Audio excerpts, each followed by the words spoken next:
Hi, it's Carrie again, here from Artist Strong, and this is the second video in a series of videos all about altered books.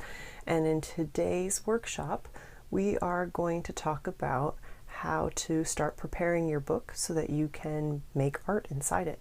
In our first video, we discussed the many benefits that come from using altered books as your artist medium, as well as how to choose that first book. What do you want to work in? We kind of went through that, and you had an opportunity to ask me questions about choosing your book or share about that in the comments below that video.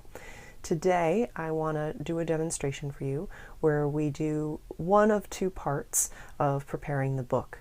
The next video coming up will show you the second part, but I want to give you time to actively do this workshop. So I'm going to give you a few days in between that. So why don't we get started with the demonstration? So the first thing we need to do with our book is actually remove some of the pages. And I know I just said that we're working with books that don't have many pages, and one reason is to make sure that we don't get overwhelmed by trying to fill all these pages with different artworks. But that still means we still have to remove pages from the book, and here's why. When you add a bunch of content, so when we add paint to these pages or we add collage elements and we glue things in, you're going to notice that the book gets thicker and thicker and thicker, so that when you try to close the book, it won't close flat like this. It'll actually end up closing more like this because it's so full of stuff. And one way to help the binding lay a little flat and the binding take new information, we're putting new materials in it, right? So you want the binding to be able to hold when you do add your own art to it, and so removing some pages helps. So it depends on, it's kind of a rule of thumb, right? There's no right or wrong. But I generally remove one page for every 2 to 3 pages in the book. And now if there are images you like I might keep some of these because they're really kind of interesting to play with, then that's going to determine where you rip out pages. And I have 2 ways that I rip out pages that I'd like to show you. So the first uses a ruler. I think it's nice if it's kind of stainless steel or really thin and sharp edged, and I'll show you how I do that here. Move my other book. Hopefully this paper is not being too crinkly for you and you can hear everything. So first step to removing a page of a book is to, I like to kind of fit the ruler into the binding a bit and then kind of hold it down. And then what you do is you pull.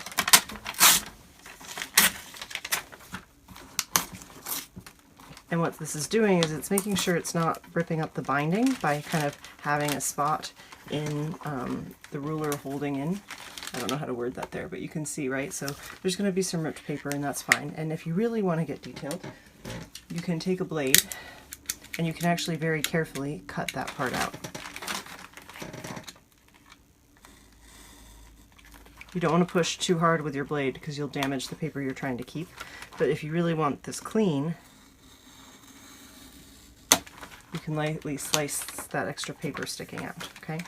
So you do this, for every kind of 3 pages or so, you'll rip out 1 page. And you do this for the whole book. Now, on a side note, you might decide you want to use some of this paper. Like, I think some of this imagery is really great. So I'm going to hold on to this paper, and I store it in like a shoebox, or you could create a file folder by theme or color, but this is extra resource that you could actually collage back into your book depending on what you're aiming to do. So don't throw out this scrap paper. It can also be a great space to test different ideas and materials that you're exploring in your altered book before you do it on the official pages of your book. Now, the other way you can do it, if you don't want to use the ruler, and I'll show it to you one more time, and then I'll show you my second strategy. So I'll move this to the side. Let's grab another page. Here we go.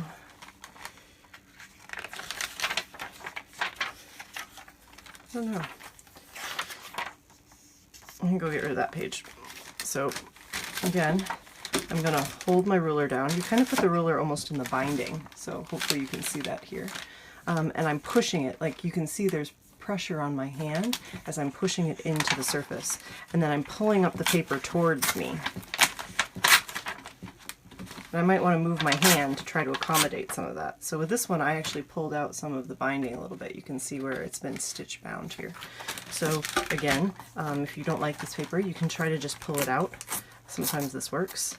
And again, if you need more refined edges and you really don't want any of that to show, if you're very careful, you can make a nice soft cut that just kind of helps you pull out that paper. Some people don't like to rip out the pages. I think that's the easiest and fastest way to work. But if you don't want to do that and you want to be a little more careful to make sure they don't rip, you can use a cutting blade. And what I'd suggest you do is you have some kind of surface underneath. I'm trying to get my mat board for this right now. Sorry about that noise. So I have a mat board, right, a cutting board that I can work on. So let's say I really want to cut a piece of paper out. I don't want this text. I can line this up on the mat, right, and then use my blade to kind of cut along the edges. And that makes for easy removal, right? And you can see here you don't really see all that much of the paper. So that's a really important step when you're trying to prepare your book to add a bunch of artwork to it. Now, okay, so now you're going to go through the whole book and rip out all of your pages first. That is step number one. You want to get all those excess pages out and you want to have them kind of piled somewhere safely and aside for you so that you can use them for reference or for trial material later. Once you do that, you're going to go through your binding and you might see areas where you feel like the pages are a little insecure in terms of their bindings loosened up because we've removed pages from the binding. So we're going to add extra support. And this is a step, especially if you know you're going to fill most of the pieces, most of the book, and you're going to add paper on top, it'll hide what we're about to do, and I'll show you. So what you're going to want to do is you're going to add masking support to the pages of your book. So if you want added support and you're concerned that the pages are kind of loosening up or going to fall out on you, then you get a roll of masking tape, and you can use acid-free if you are kind of a stickler for longevity. Say that you want your book to last a really long time and you want it passed down from your family, then get some acid-free tape.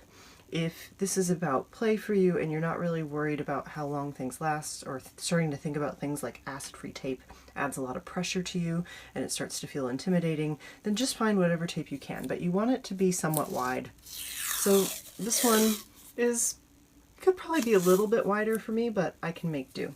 And what we're going to do is we're going to add support to the pages that we maintain and keep in the book. And it helps everything stick together and last a bit longer. So you want your strip tape to be a little bit longer than the pages of the book. You can kind of stick it down somewhere, rip off the end so that you have a loose piece. And then we're going to actually put the binding in. So I'm going to stand up and kind of do this sideways. So what I like to do is I like to kind of center it as best I can. And then I actually take my ruler and I try to push it down into the binding area. Move it around a little bit. Okay, so you can see it's creating a nice bond between these two pages. And this is especially useful when you're going to be working on page spreads. So sometimes you want an artwork that's just on one page, but sometimes an artwork's going to cover 2 pages, and this helps unify things and keeps the pages together for you. So obviously we don't want those ends to stay showing, so what we can do is use our blade and kind of gently cut along that edge. And again, it's more about like making a seam. You're not trying to cut all the way through. You just want to create a little dent, kind of indentation that helps you rip the tape off so that you have it. And you want this tape to be smooth, hopefully for obvious reasons to you, but obviously if we're going to be painting and putting collage elements over these 2 pages, you don't want any bubbles in your tape to damage the quality of your finished work. So you don't have to do the tape binding. I like to do it because I feel like I can dig in a little bit more and I can be a little messier and tougher on my pages when I start to add art to them. So it's just an added kind of security. But these are the first two steps that I encourage you to take. So you're going to rip out one page for every 2 to 3 pages in your book, and do that for the whole book. And then you're going to go through and add the support binding. And again, you could do it every single page if you're really concerned, or you can do it just where you've ripped out pages to make sure there's added support there to help the binding stick together.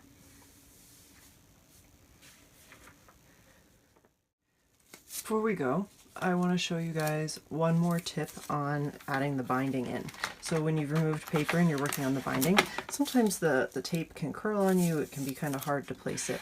So you can use the ruler like I showed you. The other thing you can do is you can actually kind of fold your tape in half. So the sticky part's sticking to my fingers on the outside. You kind of make it folded in half, and then you place it as close to the binding part as you can and use the ruler. And I find that this can actually really help you get your tape binding a little bit tighter so that your pages don't start folding in on each other, and that the binding lines up nicely. Now I have some homework for you. You have a few days until the next video in this tutorial series comes out in your inbox. So use the next few days to finish doing all of the things that I've told you about today in our workshop. Make sure that you get all your pages ripped out and do the extra taping to support those pages so that you can load them full of paint and pictures and anything else you want to add in there. So give yourself some time to do that, have some fun. I think that the prep for the book can actually be an enjoyable part of the process, as well as making art in the book. Now, also, if you have any questions about anything, please ask about them in the comments below. There's no such thing as a stupid question. I know so many people, again speaking to this fear of risk-taking, who are scared to ask questions that they have about making art because it's relatively new to them, or it's something that they don't fully have a lot of knowledge about, and they're embarrassed that they don't already know this information. The only way you learn is by asking those questions, and that's why I'm here. So use that comment box below the video. Tell me about a question you have, or tell me about the book you've selected and what you're starting to think about what you might want to put inside that book. I look forward to having that conversation with you and seeing you in part 2 of this demonstration for preparing the book. Just one more side note, I'd actually love to see the progress you're making on the work that you've done so far. Just take a photo of the book you've selected, or show a picture of the work in progress of you ripping out these pages and adding some binding support. I'd love to celebrate that you're on this journey of making altered books.